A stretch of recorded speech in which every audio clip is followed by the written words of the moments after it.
Very good morning, students. This is Unit 3 in Section B, the making of Mahatma. Mahatma word का मतलब है महान इंसान. कोई भी पर्सन बाय बर्थ ही महान नहीं होता, उसको कुछ ऐसे काम करने पड़ते हैं जो उसे दूसरों से अलग बनाते हैं. ये स्टोरी महात्मा गांधी जी के चाइल्डहुड फेज़ की है. इसमें हम महात्मा गांधी जी के लाइफ की कुछ ऐसे इंसिडेंट पढ़ेंगे जो दूसरों को भी उनसे सीखना चाहिए कि हमेशा कॉपी करना गलत नहीं होता. हमें किसी की अच्छी बातों को कॉपी करना चाहिए, उसकी नेगेटिव बातों को कॉपी नहीं करना चाहिए. आइए स्टार्ट करते हैं अपनी ये चैप्टर. महात्मा गांधी बताते हैं कि जब वो 7 ईयर्स के थे तब उनके फादर ने पोरबंदर छोड़ दिया था राजकोट के लिए.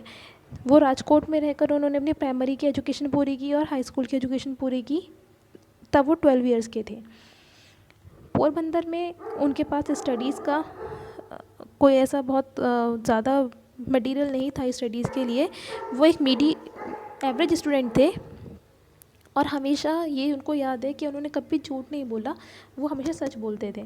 उन्होंने ना कभी अपने स्कूल टीचर से ना कभी अपने स्कूलमेट से झूठ बोला. वो थोड़े शाय नेचर के थे और हमेशा दूसरों की कंपनी को अवॉइड करते थे. मतलब उन्हें ज़्यादा फ्रेंड्स बनाना पसंद नहीं था. उनकी सिर्फ एक ही बुक, उनकी कुछ बुक्स उनकी फ्रेंड्स थी.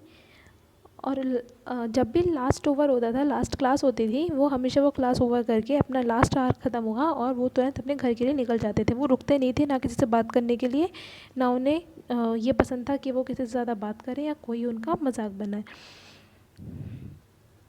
एक बार की बात है, उनके स्कूल में जब वो हाई स्कूल में थे तब मिस्टर गिल्स नाम के एक एजुकेशन इंस्पेक्टर आए जो वहाँ पर उनके स्कूल का इंस्पेक्शन करने के लिए आए थे. उनके पास 5 वर्ड्स थे जिसकी उन्हें स्पेलिंग्स चेक करनी थी स्टूडेंट से कि उन्हें आती हैं या नहीं. उनमें से एक वर्ड था कैटल.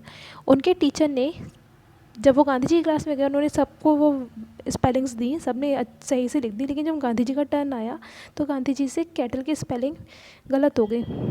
अब उनके टीचर ने बहुत कोशिश करी कि बूट की हेल्प से, जो उन्होंने शूज़ पहने थे उसकी हेल्प से उन्हें बताने की बहुत कोशिश करी, बट वो नहीं समझ पाए. फिर उनके टीचर ने बोला कि उनको इशारे से बताया उनकी हेल्प करने के लिए कि अपने नेबर की स्लेट में से देख लो. उन्होंने वो भी नहीं किया. अब सभी बच्चों की स्पेलिंग्स ठीक हो गई लेकिन गांधी जी की स्पेलिंग वो गलत हो गई. फिर उन्हें लास्ट में ऐसा लगा कि एक वही स्टूपिड है और वो कभी भी ये आर्ट ऑफ कॉपिंग नहीं सीख पाएंगे. इसी टाइम में उनके लाइफ में 2 और इंसिडेंट ऐसे हुए जिससे उन्हें कुछ सीखने को मिला. जैसे मैंने आपको बताया था कि उनकी फेवरेट बुक्स थी, उनको बुक्स ही पढ़ना पसंद था लेकिन अपने सिलेबस की. एक उनके फादर ने बुक परचेज़ की थी जिसका नाम था श्रवण पितृभक्ति नाटक. ये उन्होंने रख के लाकर अपनी टेबल पे रखी होगी. गांधी जी ने वहाँ से देख लिया उसे, तो उनके मन में आया कि वो एक बार इसे पढ़ के देखें. उसकी पिक्चर्स उन्हें काफ़ी इंटरेस्टिंग लगी, उन्होंने वो पढ़ के देखी. जब उन्होंने पढ़ा तो उनको लगा कि श्रवण कुमार से उन्होंने क्या सीखा था कि वो एक अपने शोल्डर पे स्लिंग टाइप का बनाकर उसे फिट किया और अपने ब्लाइंड पेरेंट्स को उसमें बिठाकर वो तीर्थ यात्रा कराते थे. इस पूरे पार्ट ने या इस पिक्चर ने, इस बुक ने उनके माइंड पर एक अलग इंप्रेशन डाल दिया. फिर उन्होंने खुद से कहा कि ये भी तो एक एग्जाम्पल है कॉपी करने का.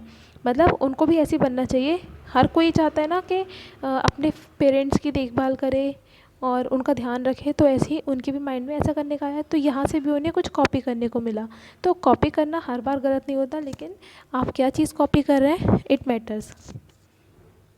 There was a similar incident. एक और इंसिडेंट उनकी लाइफ में हुआ. ये भी एक और प्ले ही था. ये प्ले था राजा हरीशचंद्र का. राजा हरीशचंद्र फेमस है अपने ट्रूथफुलनेस के लिए, सत्य के लिए. वो हमेशा सच बोलते थे. तो उन्होंने ये पढ़ा था, ये वाला जब प्ले पढ़ा तो उनके दिमाग में हमेशा एक ही क्वेश्चन आता था, दिन रात एक ही क्वेश्चन घूमता था कि सब लोग सच क्यों नहीं बोलते, लोग झूठ का सहारा क्यों लेते हैं. तो इस प्ले ने भी उन्हें बहुत इंस्पायर किया था. यहाँ से भी उनके दिमाग में यही बात है कि अगर सच बोलना है तो भी तो किसी को कॉपी करना ही है ना. तो इसका मतलब कॉपी करना हर बार गलत नहीं होता. यहाँ से उनके लाइफ में आर्ट ऑफ कॉपिंग, मतलब यहाँ से उनको वो बात समझ में आई जो उनके टीचर ने उनको बोली थी. फिर उन्होंने सोचा कि अगर मैंने ये प्ले नहीं पढ़ा होता तो मैं कभी भी आर्ट ऑफ कॉपिंग नहीं सीख पाता. तो that's all the chapter class. बस यही चैप्टर था आपका. आई थिंक आपको चैप्टर समझ में आ गया होगा. That's all for today. Thank you and have a good day.